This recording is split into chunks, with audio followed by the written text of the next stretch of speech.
Splice Original.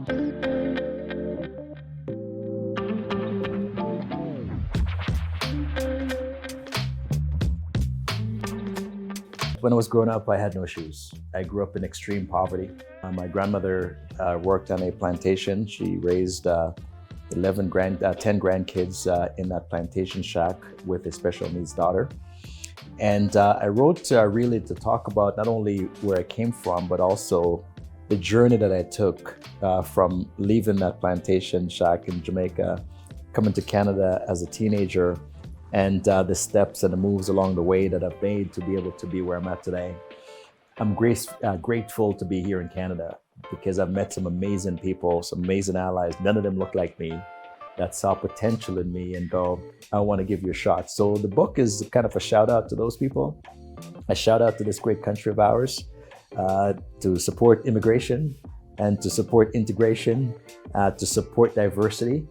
And in that regard, I feel that I'm doing my duty as a Canadian citizen to make sure that we use all the talents available to us in this great country. So I started the Black North Initiative back in 2020 after George Floyd was murdered.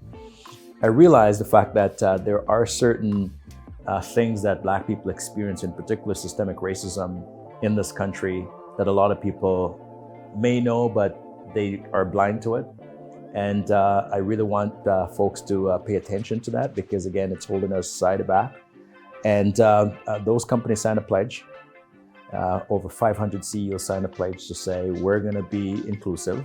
We're going to make sure that our company is inclusive. And we're going to start at the very top of the company. We're going to start at the board level. And we're going to look around the boardroom table.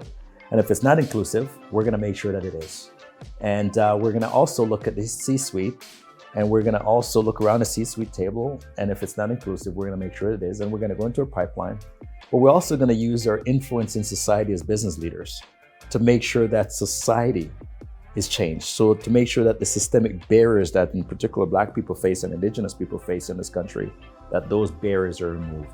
And again, we got to start at our company, fix them there, and then we get into society and fix them in society as well.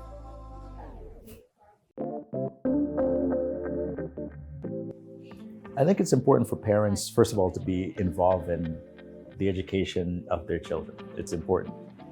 Some of us that have accomplished certain things, I think we have a lot that we can offer. We can give back to people, to young people, by telling them about our experiences, because they're going to walk into our footsteps at some point, and they're going to want to know the pitfalls. They're going to want to know not only the successes that we've achieved, but also the disappointments that we've achieved along the way, and how do we navigate our way through that. And so having these discussions where you come back and speak to these young people, I think it's really important for us to do that, especially those of us who've overcome immense obstacles to get to where we are today. And a school like this, we're creating the next leaders of tomorrow. This is where they are. If we advance our society 20 years from now, most of these kids will be in leadership positions, and they'll be in a position to either keep the system status quo or change it. But I would hope that if they are taught differently today to recognize those pitfalls now and do something about it before they get to the top, it's going to change so much faster.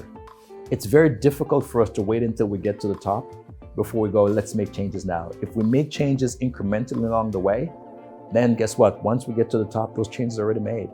And so encouraging these young people to have that as part of their mindset is really important now to do that. I think they should be intentional. The students really should be intentional in terms of how they go about their business. I know when you're 18 years old, 17, 18 years old, you're like, oh, life is long and who cares? But I really started when I came here at 16, I realized, just how much this country has to offer. When I was in Jamaica, I had education essentially was rationed because they didn't have enough spaces for all the kids to go to school. So they put you into an exam, you write the exam, but even if you all pass, you couldn't get into high school. Here it's a right. I came to Canada September 27, 1985 on a Friday, and Monday I was in high school. It was a right that I had. And sometimes we don't appreciate it when we're born into it. And those kids who are immigrants that come to this country realize how beautiful it is, how great it is for us. And as a result of that, we take advantage of the opportunities more. So all I'm suggesting to those young people is that what you have here in this country is absolutely amazing, and in a lot of cases, second to none. Don't take it for granted, but use the privilege that you have now. Use it to better others, to better your community, to better the country.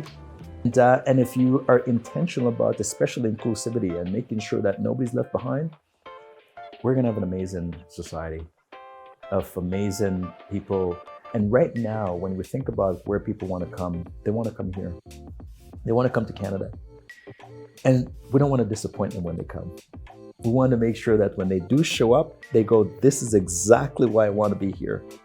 Because this is the society where I want to raise my kids. This is where I want to educate myself. This is where the future is. And so if they think about that now and think about how much of a privileged position that they're in, they won't take their privilege for granted.